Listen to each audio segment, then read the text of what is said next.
São 9 horas e 46 minutos pelo horário oficial de Brasília. Eu quero continuar nessa toada aqui de chamar especialistas para estarem conosco. O nosso trabalho agora é ouvir Aaron Edwards, consultor de mercado da Roach Ag Marketing. Antes disso, vamos checar os preços de soja e de milho na Bolsa de Chicago. Para contextualizarmos a nossa conversa com o Aaron, a soja sobe pelo terceiro pregão consecutivo em Chicago. Agora, novembro, 13 dólares e 44 centos por bushel, 14,5 pontos de ganho. O janeiro, 13,55, sobe 14 pontos mais 75. O março, 13,59, 13 pontos mais 25 de alta. O maio, 13,63, 12 pontos mais 25 de ganho. Milho, altas que variam de 13,5 a 4,5 pontos nos principais contratos. Setembro, 4 dólares e 77, o dezembro 4,90, o março 5 dólares e 4, o maio 5 dólares e 11 centavos por bushel. Agora sim, vamos chamar Aaron Edwards, consultor de mercado da Roach Ag Marketing, que começou a semana conosco. Segunda-feira ele esteve aqui e hoje de volta, né, Aaron, para a gente entender como vamos finalizando essa semana. Bom dia, seja bem-vindo. Bom dia. Semana encorajadora, né? Isso. Foi. Segunda-feira eu falei, olha, movimentação lateral já é notícia boa, movimentação de alta melhor ainda.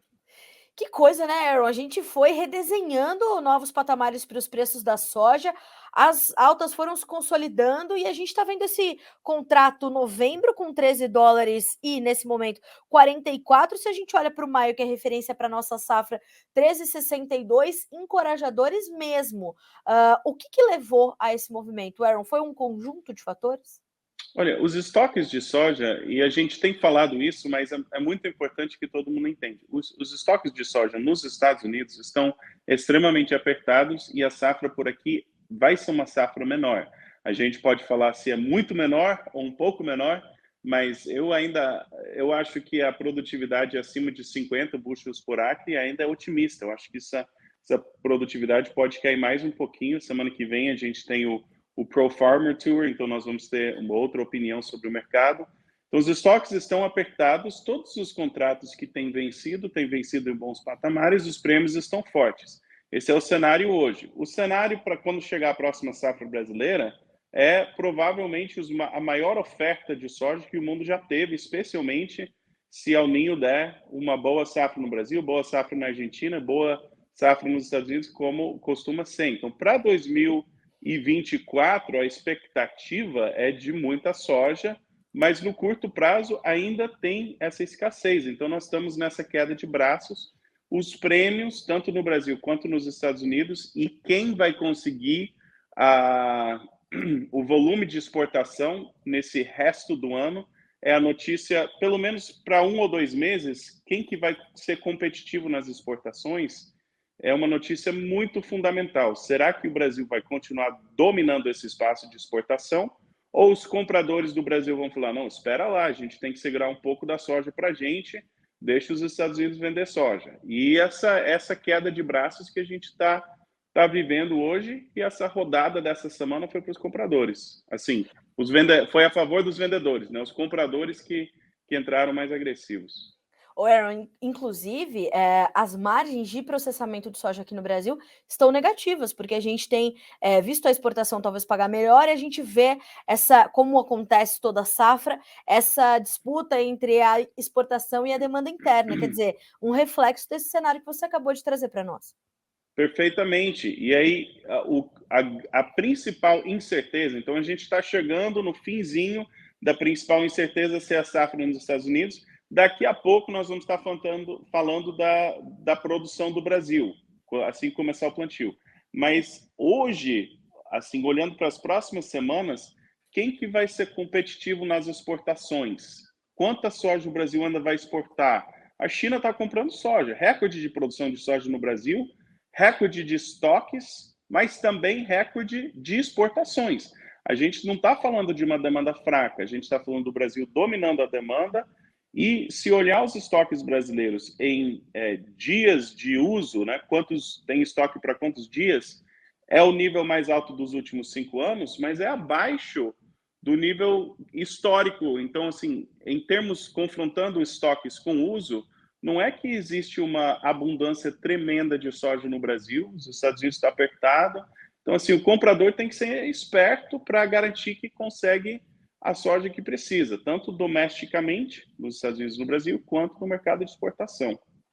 Inclusive, o Jordano Dalberto participa conosco aqui pelo chat do YouTube e diz assim: atenção, produtor, o prêmio virou de menos 60 para mais 85. Fiquem atentos, olho também na safra nova. Embora a gente ainda tenha prêmios negativos para o primeiro semestre do ano que vem, quando a gente olha para isso, né, a gente vê que para o ano que vem a gente consegue compensar parte desses prêmios negativos via Chicago mais alto, e quando a gente olha para a safra, para a soja disponível, a gente tem não só Chicago mais alto, como os prêmios também em campo positivo, sinais importantíssimos para o produtor brasileiro, é isso?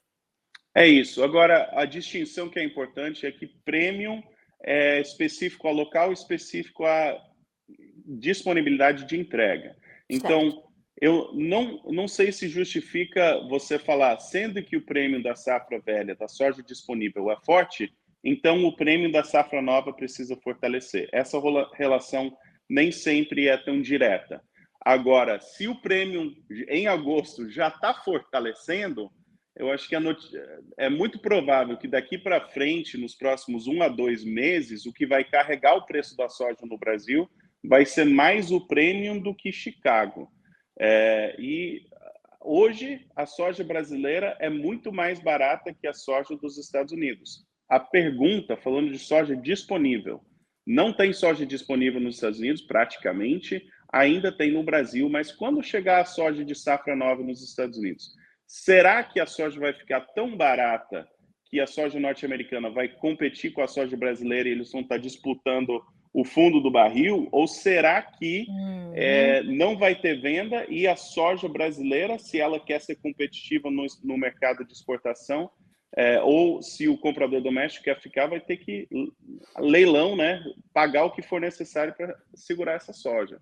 Como comprador, eu no Brasil, eu não quero entrar nesse cenário de prêmios cada vez mais altos, né? Garante o inventário que você precisa. Se você vai rodar, compra a soja que você precisa. Seria a minha opinião.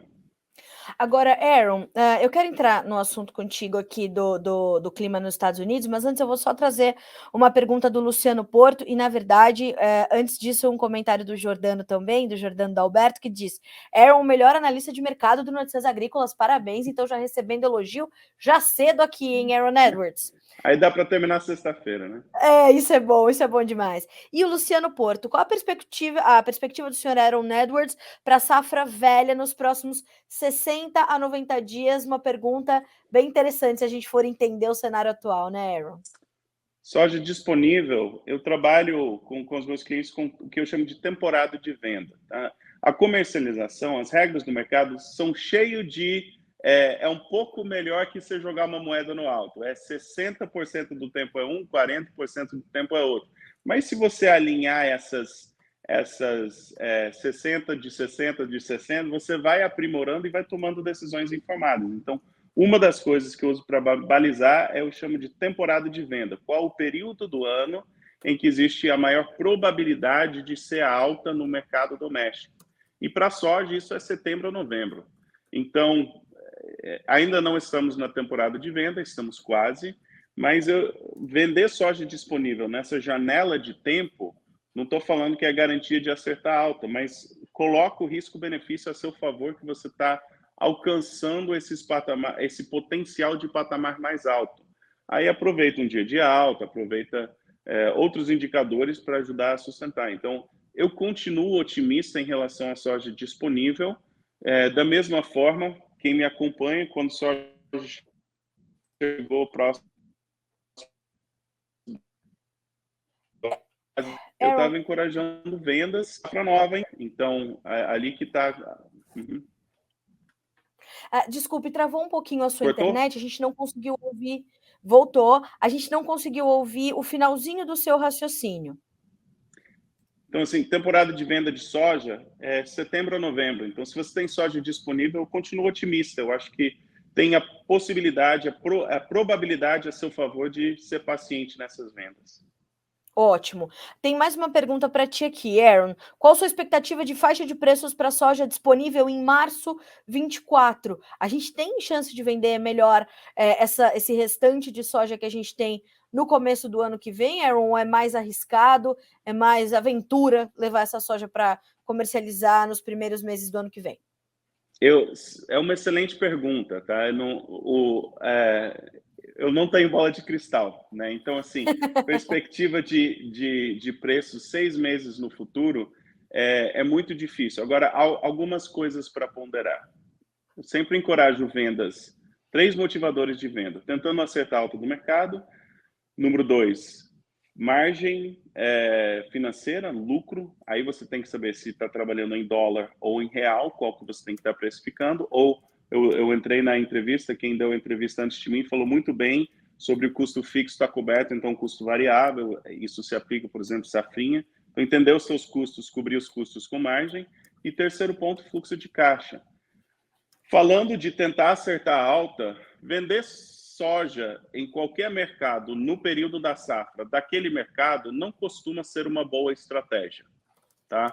Agora, falando de Chicago em dólar, sazonalmente, o período de maio, junho, julho, a gente tem essa chance de preços mais altos em Chicago, mas aí a pergunta óbvia é, se tem mais oferta no próximo ano do que esse ano, você acha que o patamar de preço no ano que vem vai estar maior ou menor que esse ano?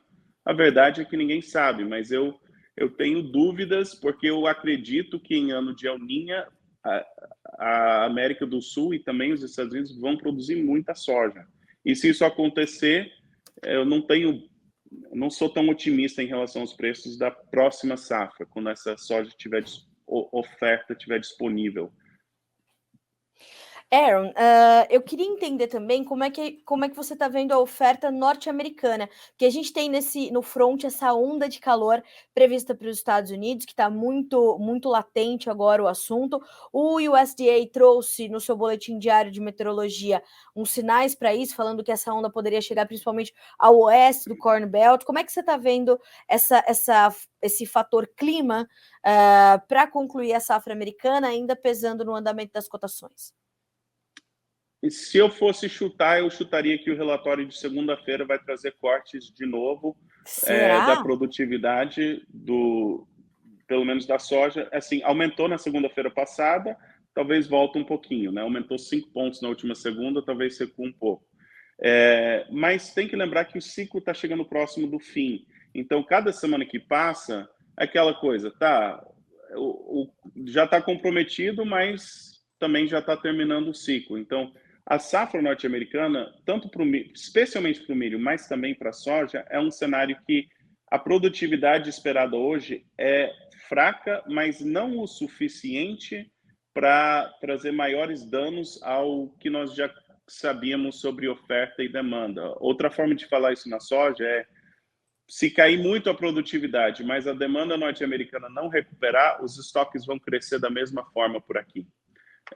Então, assim, que nem eu estava falando no começo da entrevista, nós estamos na passagem de bastão, não é que não tem risco climático, mas esse risco vai impactar cada vez menos a movimentação do mercado daqui para frente, porque vai interferir cada vez menos na produtividade.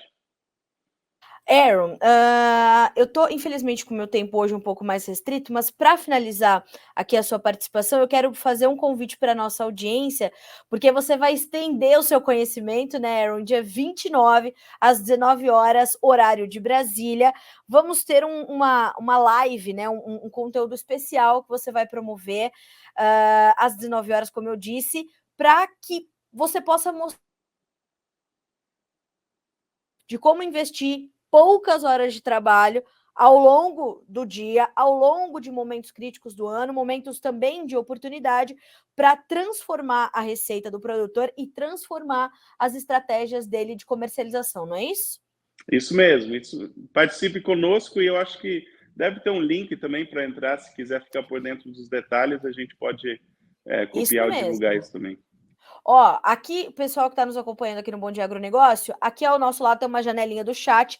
A nossa equipe já disponibilizou esse link. Você vai entrar nesse grupo do WhatsApp. Ali tem todas as informações, fora dicas e comentários do mercado durante o dia do Aaron. Eu tô lá nesse grupo também. A gente tem trazido essas informações.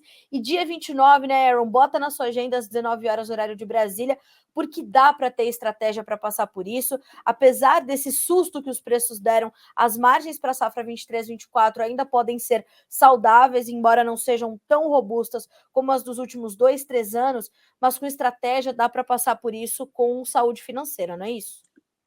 Tem a boa comercialização de anos de alta e a boa comercialização de anos de baixa. O segredo, existe uma forma melhor e pior de produzir, existe uma forma melhor de comercializar. Então participe conosco, vai ser muito proveitoso. Excelente, eu com certeza estarei lá. Aaron, obrigada mais uma vez, meu amigo, pela disponibilidade, por esse fechamento de semana. Segunda-feira, vamos ver o que acontece com esse relatório de acompanhamento de safras. Vou contigo nesse corte aí de condição de lavouras, Eu viu, espero que Aaron? sim, né? Esperança última que morre, né? É verdade, é verdade. A gente está vendo aí os preços construírem patamares importantes, nos surpreendendo positivamente, ainda bem, né, Aaron? Sim, isso mesmo.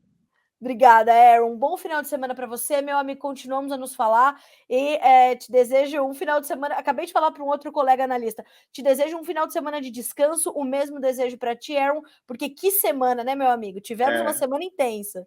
Exatamente, exatamente. Para vocês também. Obrigada, Aaron. Um abraço. Até a próxima. Abraço.